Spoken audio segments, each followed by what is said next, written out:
राजा तसव्वुर साहब मंगश ग्रिल बना रहे हैं जी, नाल मेरे ख्याल चिड़ा उन्होंने रखे है।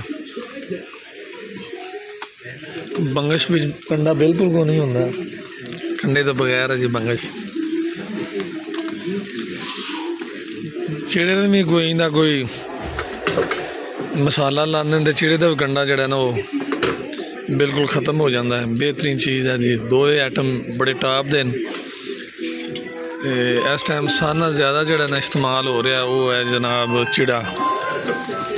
चिड़ा जड़ा तकरीबन 99% जड़े न कस्टमर जड़े चिड़ा पसंद करते हैं। तो बंगश जी बिल्कुल ये कंडा को नहीं, बोनलैस है जी। बच्चे भी खा सकते हैं जी, बड़े शौक नाल बच्चे खाते हैं बंगश। देखो कितनी खूबसूरत पीस।